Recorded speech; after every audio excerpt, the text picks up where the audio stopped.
ওম শান্তি। জ্ঞানমূৰ্লি দ্বাৰা মানৱ জীৱনত বহু মনুষ্যই মানসিক সুখ শান্তি ঘূৰাই পোৱাৰ ৰাস্তা বিচাৰি পায়। জ্ঞানমূৰ্লিত আমি দিনটো কেনেকৈ চলিব লাগে, কোনখিনি কথাত আমি ৰ'ব লাগে, কোনবিলাক কথা আমি ক'ব নাপায়, কেনেকুৱা ধৰণৰ কথা বতৰাই মানৱ জীৱনত বা আমাক দৈনন্দিন জীৱনত বাধাৰ সৃষ্টি কৰিব পাৰে, সেই গোটেই দিনটো চলিব পৰাকৈ আমাক এখন তালিকা প্ৰস্তুত কৰি দিয়া হয়। ই কোনো কঠিন তালিকা নহয়। মই উদাহৰণস্বৰূপে মুৰলীখন খুব দীঘল হয়, দীঘল মানে এটা দুটা পেজৰ হয়।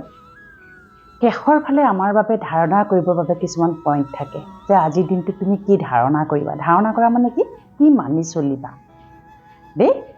সেই মানি চলা দুটামান পইণ্ট মই ক'ব বিচাৰিছোঁ এখন জ্ঞান মুৰলী। যে ইয়াতে কৈছে ধাৰণাৰ বাবে যি দুটা পইণ্ট দিছিল তাৰ প্ৰথমটোত কৈছে যিকোনো কথাৰ তৰ্ক বিতৰ্কত নিজৰ সময় নষ্ট কৰিব নালাগে। এয়াতো অতি প্ৰেক্টিকেল কথা, সকলোৱে কৈ থাকে।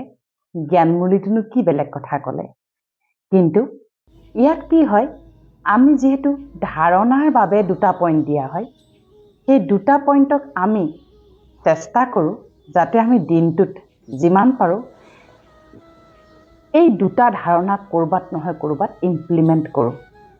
আৰু আপুনি আচৰিত পাব, যেতিয়া আপুনি জ্ঞানমূৰ্লি পঢ়ি ৰাতিপুৱা যাব, দিনটোত যেতিয়া পৰিস্থিতি আহিব, আজিৰ দিনটো পইণ্ট ক'লে যিকোনো কথাৰ তৰ্ক বিতৰ্কত সময় নষ্ট কৰিব নালাগে। আজি যদি আপুনি ক'ৰবাত আছে, বাহিৰত আছে, কাম বন কৰিব গৈছে, অফিচ কাছাৰী ব্যৱসায় বাণিজ্য বা য'তেই গৈ আছে, বজাৰ সমাজ য'তেই গৈছে, যদি কিবা কথাত আপোনাৰ মনত কিবা কথা লৈ পেলাই তেওঁৰ লগত যুক্তি তৰ্কই হ'ল, ইমিডিয়েটলি আপোনাৰ মুৰলী এই পইণ্টটো মনত পৰি যাব আৰু লগে লগে আপোনাৰ কি হ'ব, নাই মোক পৰমাত্মাই আজি কৈছে যে কাৰো লগত তৰ্ক বিতৰ্ক কৰিব নাপায়। গতিকে সেই পইণ্টটো যেতিয়া মনলৈ আহি যাব, পৰমাত্মাৰ বাণী বুলি মনলৈ আহি যাব, তেতিয়া কি হ'ব, আপুনি সেইখিনিতে ৰৈ দিব। হয়নে? তৰ্ক বিতৰ্কই জানো মানুহক সন্মান দিয়ে? তৰ্ক বিতৰ্কই মানুহৰ কেতিয়াও সন্মান নিদিয়ে। তৰ্ক বিতৰ্কই মানুহৰ সা সন্মান কমায়। হয়নে? গতিকে লগতে কৈছে ব্যৰ্থ কথাত বুদ্ধি যাতে বেছিকৈ নাযায়। কিমান ইম্পৰ্টেণ্ট কথা আপুনি চাওকচোন। আজিৰ পৃথিৱীত আমি ব্যৰ্থ কথা, যিবিলাক অলাগতিয়াল, কোনো কাম নোহোৱা কিছুমান কামত আমি লাগি ভাগি নিজকে তাত সোমোৱাই পেলাইছোঁ। হয়নে? অতি সামাজিক হ'বলৈ গৈ সামাজিক কাম কাজত লিপ্ত হৈছোঁ। অতি আমি নিজৰ হ'বলৈ গৈ কাৰোবাৰ ব্যক্তিগত জীৱনতে সোমাই পৰিছোঁ। হয়নে? অতি পিতৃ মাতৃ হ'বলৈ গৈ পেলাই পিতৃ মাতৃ হ'বলৈ গৈ সন্তানৰ ওপৰত হাবি হৈ পৰিছোঁ। অতি হ'বলৈ গৈ আমাৰ যিটো আজি দুৰ্দশা হৈছে, পিতাই কৈছে ব্যৰ্থ কথাত বুদ্ধি যাতে বেছিকৈ নাযায়। পিতা মানে কোন? স্বয়ং পৰম পিতা পৰমাত্মা ঈশ্বৰ আল্লাহ গড ভগৱান। গতিকে ব্যৰ্থ কথা বহুত ইম্পৰ্টেণ্ট। আমি সামৰ্থ্য কথাত আমি এটেনশ্যন ৰাখিলেহে ব্যৰ্থ কোনটো আপুনি গম পাব। এতিয়া আপোনাৰ মনলৈ প্ৰশ্ন আহিব পাৰে, ব্যৰ্থ কথা কি আৰু সামৰ্থ্য কথা কি? হয়নে? সামৰ্থ্য মানে কি জানেনে? সকলো সময়তে মোৰ মন বুদ্ধি যাতে শক্তিশালী হৈ থাকে, ষ্ট্ৰং হৈ থাকে, পাৱাৰফুল হৈ থাকে। মই প্ৰতিটো সময়তে যাতে ভিতৰি সুখ অনুভৱ কৰি থাকোঁ, আনন্দ চিত্ত হৈ থাকোঁ, পোৱা নোপোৱাৰ বেদনা, পোৱা নোপোৱাৰ হিচাপ নিকাচত যাতে মই মোৰ মূৰটো নঘমাওঁ, আৰু পোৱা নোপোৱাৰ হিচাপ নিকাচত যাতে মই দুখী হৈ নাযাওঁ। সেইবিলাক হৈছে নিজকে চেক কৰি থকাৰ যিবিলাক আমাৰ পইণ্ট, সেইবিলাকক আমি সামৰ্থ্য পইণ্ট বুলি কওঁ। আৰু এটা কথা হৈছে, যেতিয়া আমি লোকক চাম, পৰৰ চৰ্চা, পৰৰ নিন্দা, পৰে কি কৰিছে, পৰে কি পাইছে, পৰে ক'ত কি কৰি আছে, এইবিলাক যেতিয়া আমি চাবলৈ যাম, তেতিয়া কি হ'ব, বা কেতিয়াবা আমাৰ জীৱনত যদি কোনোবাই দুখ দিছে তেওঁকো যদি আমি অনবৰতে সমালোচনা কৰিব যাওঁ, তেতিয়াও কি হ'ব জানেনে?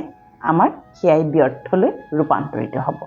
তাৰ মানে আপুনি বুজি লওক, আপোনাৰ আত্মা খুব বেছি আচলতে ক'ব গ'লে ডেলিকেট মানে কি, অকণমানতে ভাঙি পৰিব পাৰে। আনৰ ব্যৰ্থ চিন্তা, আনৰ ব্যৰ্থ কথা আপোনাৰ আত্মাই আচলতে হজম কৰিব নোৱাৰে। হয়নে?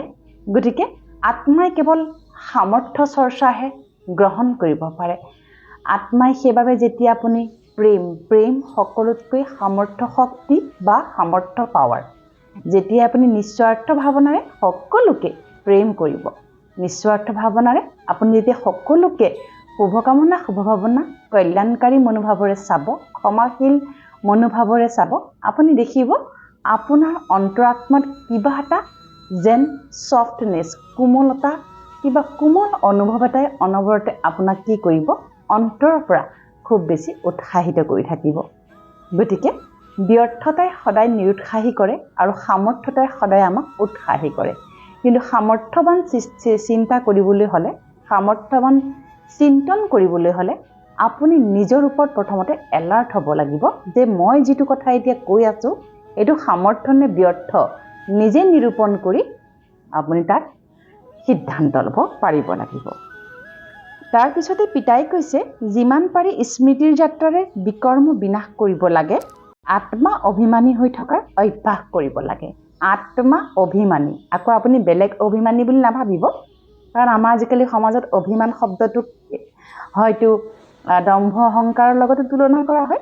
ইয়াত কোৱা হৈছে যে আত্ম অভিমানী মানে মই আত্মা, এই পৃথিৱীত সকলোৱে আত্মা, মই আত্মা, এই শৰীৰটোৰ মই মালিক, মই নিৰাকাৰ, মোক কোনেও দেখা নাপায়, মই এই শৰীৰটোৰ পৰিচালক হওঁ, সকলোৱে আত্মা এই পৃথিৱীত, সকলোৱে বহুত ভাল, মই আত্মা হৈ সকলোৰে লগত আত্মিকভাৱে সহযোগ কৰোঁ। ই হৈছে আত্ম অভিমানী অৱস্থা। আৰু এটা অৱস্থা মই আত্মা, মই শান্ত স্বৰূপ, শান্তি মোৰ স্বধৰ্ম, মোৰ এই শান্তিত আনে ব্যাঘাত জন্মাব নোৱাৰে, কিয়নো মই আজি আত্ম অভিমানী অৱস্থাত শান্ত হৈ থাকিম। এইবোৰ হৈছে ৰাতিপুৱা লোৱা সংকল্প, আত্ম অভিমানী হৈ থকাৰ কিছুমান সংকল্প। বুজি পাইছে? আৰু এটা আত্ম অভিমানী হৈ থকাৰ সংকল্প হৈছে যে মই জ্ঞানী আত্মা, আজি মোক যোনেই যি নকওক কিয় মই সকলোকে আত্মিক দৃষ্টিৰে ক্ষমা কৰি দিম আৰু কল্যাণকাৰী দৃষ্টিৰে তেওঁলোকৰ প্ৰতি শুভকামনা শুভভাৱনা ৰাখিম।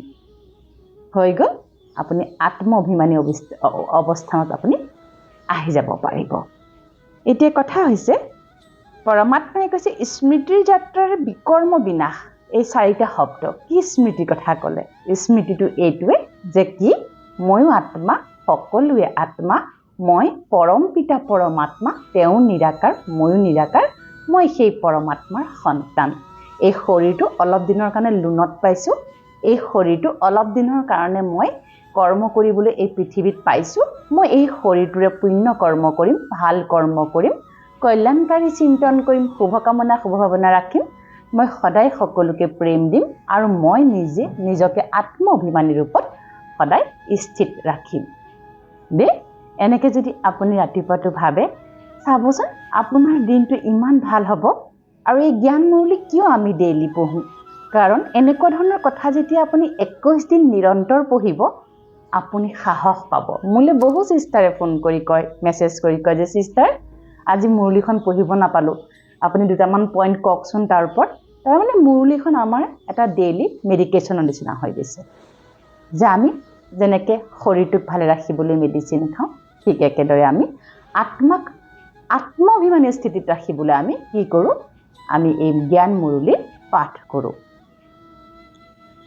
2 নম্বৰ পইণ্টত পিতাই কৈছে, অকণমান গভীৰ হ'ব এই পইণ্টটো, যে এই পুৰণি সৃষ্টিৰ পৰা মুখ ঘূৰাই ল'ব লাগে। কি পুৰণি সৃষ্টি মানে? পুৰণি সৃষ্টি মানে কি জানানে? এই যে কালিলৈকে আপোনাৰ জীৱনত যি ঘটিল, এই যে যোৱা কালিলৈকে আপোনাৰ জীৱনত যি ঘটিলে, বা অলপ আগলৈকে আপোনাৰ জীৱনত যি ঘটিল, সেইবিলাক পিতাই কৈছে পুৰণি সৃষ্টি। তাৰ প্ৰতি এক বিন্দু ইয়াত চিন্তন ৰাখিব নালাগে বুলি পিতাই কৈছে। কিন্তু এইটো সম্ভৱ জানো? বহুতে ক'ব, কোৱাটোতো চবেই কৈ আছে, প্ৰত্যেকখন হলিবুক, প্ৰত্যেকখন পবিত্ৰ ধৰ্মগ্ৰন্থত এইবোৰ কথা লিখা থাকে, কিন্তু আমি জানো কৰিব পাৰিছোঁ? মনত প্ৰশ্ন আহিব, পাৰিব কেনেকৈ পাৰিব? নিৰন্তৰ প্ৰচেষ্টাত পাৰিব। 21 দিন মেডিটেশ্যন, 21 দিন জ্ঞান মুৰলিৰ পাঠ আৰু 21 দিন ৰাতিপুৱাৰ সংকল্প। এই 21 দিনীয়া যাত্ৰাত কিন্তু আপুনি সকলো সলনি কৰিবলৈ সম্ভৱ হ'ব। পিতাই কি ক'লে? যে শান্তিধাম আৰু সুখধামক স্মৰণ কৰা। শান্তিৰ ধাম ক'ত আছে? আমাৰ অন্তৰাত্মাত আছে। সুখধাম ক'ত আছে?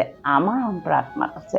পিতাই কৈছে তুমি শান্তিৰ প্ৰতীক, তুমি সুখৰ প্ৰতীক, তুমি সুখস্বৰূপ, তুমি শান্তস্বৰূপ।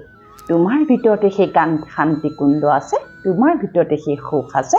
তুমি কেৱল সংকল্পৰে তাক জাগ্ৰত কৰি পেলাই তাৰ স্মৃতিত তুমি অটল থাকা। বহুত বহুত সহজ হয়। আপুনি যদি ক'ৰবাত হুলস্থুলীয়া পৰিৱেশত আছে, উদাহৰণস্বৰূপে আপুনি কোনোবা হুলস্থুলীয়া পৰিৱেশত আছে, আপুনি তাতে যদি গৈ পেলাই মই শান্ত, এই পৰিৱেশ সম্পূৰ্ণ শান্ত, সকলো শান্ত হৈ গৈছে, এনেকুৱা ধৰণৰ যদি আপুনি সংকল্প লয়, আপুনি দেখিব একো সলনি নহয়। মানুহবিলাকে কথা তেনেকেই পাতি থাকিব, হুলস্থুল তেনেকেই হৈ থাকিব, কিন্তু সেই হুলস্থুলখিনি আপোনাৰ কাণত যেন অলপ বেলেগ ধৰণৰে পৰিবলৈ আৰম্ভ কৰিব। সাংঘাতিক এটা বিজ্ঞান। এই মনোবিজ্ঞানৰ দ্বাৰা আমি যে কত কি ৰচিব পাৰোঁ দেই। পৃথিৱীতটো আজিকালি কিমানে কি ৰচি আছে, কিমান মেনিফেষ্টেশ্যন কৰিব পাৰোঁ। আমি এটা পৰিস্থিতিক আমাৰ স্থিতিৰ দ্বাৰা সলনি কৰি পেলাব পাৰোঁ। সেইকাৰণে পৰম পিতাই পৰমাত্মাই কৈছে যে তোমালোকে শান্তিধাম আৰু সুখধামত যে তোমালোকৰ ভিতৰতে যে শান্তিধাম সুখধাম পৰমাত্মাই দি থৈছে, তাক তোমালোকে স্মৰণ কৰা। আৰু কৈছে নতুন ঘৰ তৈয়াৰ হৈ আছে, সেয়েহে পুৰণিৰ পৰা অন্তৰ আঁতৰাই দিব লাগে। কি নতুন ঘৰ? মানে মোৰ জীৱনত কালিলৈকে যি ঘটিল সেইবিলাক পুৰণি। আজিৰে পৰা মই নতুনকৈ নিজক সংকল্প দিম, মেডিটেশ্যন কৰিম, জ্ঞান মুৰলি পঢ়িম, আৰু মই আজিৰে পৰা এটা নতুন ঘৰৰ নিৰ্মাণ কৰিম। পৰমাত্মাৰ ভাষাত ঘৰ মানে হৈছে কি জানেনে? স্থিতিটোৰ কথা কৈছে। আমাৰ স্থিতিটোৰ কথা কৈছে। তোমাৰ স্থিতি সলনি হ'বলৈ গৈ আছে। আমাৰ স্থিতিটো আমাৰ শেল্টাৰ, আশ্ৰয় নহয় জানো? কাৰণ আমি যেতিয়া বাহিৰলৈ যাওঁ, ঘৰখনকতো আমি পিঠিত বান্ধি লৈ যাব নোৱাৰোঁ। আমি জলৈকে যাওঁ, আমি এই শৰীৰৰূপী ঘৰখনকহে লগত লৈ যাওঁ। সেইকাৰণে পৰমাত্মাই কৈছে ঘৰ মানে তোমাৰ এই শৰীৰটো আৰু তোমাৰ স্থিতি। এই শৰীৰৰূপী ঘৰখনক আমি চবলৈকে লৈ যাওঁ। কিন্তু ইমান সৰু কথা এটা আমি কেতিয়াও ভাবা নাই, হয়নে? চাবচোন, আমি ইমান সৰু কথা এটা কেতিয়াও ভবা নাই যে আমাৰ এই শৰীৰৰূপী ঘৰখনক আমি কলৈ লৈ যাওঁ। আমি জলৈকে নাযাওঁ কিয়, আমাৰ ঘৰখন যিমানে টকা পইচাৰে সুসজ্জিত নহওক কিয়, যিমানে দামী আপুনি অলংকাৰে সাসজ্জিত কৰি নাৰাখক কিয়, কিন্তু আপুনি যেতিয়া ক'ৰবালৈ যাব, আপুনি শৰীৰৰূপী ঘৰখনকহে লৈ যায়। সেইবাবে আজিকালি মানুহে শাৰীৰিকভাৱে নিজকে সাংঘাতিক ধৰণৰে ভাল মেকআপ চেকআপ কৰি ড্ৰেছ পাতি কৰি যায়, যাতে মোৰ শৰীৰৰূপী ঘৰখনক ধুনীয়া দেখে। কিন্তু সেয়াই সৰ্বস্ব হয় জানো? কেতিয়াও নহয়। আমি আত্মাক কি কৰি নিব লাগিব? আত্মাৰ যি সংস্কাৰ, সেই সংস্কাৰৰে অলংকৃত কৰি আমি জনসমাজত আমাৰ এই শৰীৰৰূপী যিখন ঘৰ, তাক আমি ৰিপ্ৰেজেণ্ট কৰিব পাৰিব লাগিব। জ্ঞান মুৰলি হৈছে আচলতে গীতাৰ যিখন আচল গীতা, অতি পুৰণি গীতা। সেই গীতাৰ সৰু সৰু যিবিলাক দফা, সেইবিলাকক খুব সহজভাৱে অলপকৈ প্ৰতিদিনে আমাৰ বাবে প্ৰস্তুত কৰি উলিওৱা জীৱন দৰ্শনৰ পাঠ মাত্ৰ। যিয়ে জ্ঞান মুৰলি অধ্যয়ন কৰিব, তেওঁৰ জীৱনত কিন্তু পৰিৱৰ্তন আহিব। যিহেতু জ্ঞান মুৰলি সকলো ভাষাতে উপলব্ধ, জ্ঞান মুৰলি এনেকুৱা কিতাপো আছে, আমি এনেকুৱা ধৰণৰ কিতাপবোৰ অধ্যয়ন কৰোঁ। এইবোৰ কিতাপত আপোনাৰ কি হয়, এইবোৰ হিন্দী ভাষাত থাকে। সেইবাবে আপোনালোকে আজিকালি যিকোনো ছফ্টৱেৰ ওলাইছে, সেই ছফ্টৱেৰত যদি আপুনি এক দফা স্ক্ৰীনশ্বট মাৰি পেলাই তাত দি দিয়ে, দেখিব আপুনি তাৰ অসমীয়া সাৰাংশ খুব ইজিলি ওলাই আহিব। গতিকে আপোনালোকে নিতেও এই জ্ঞান মুৰলি অধ্যয়ন কৰিব পাৰে।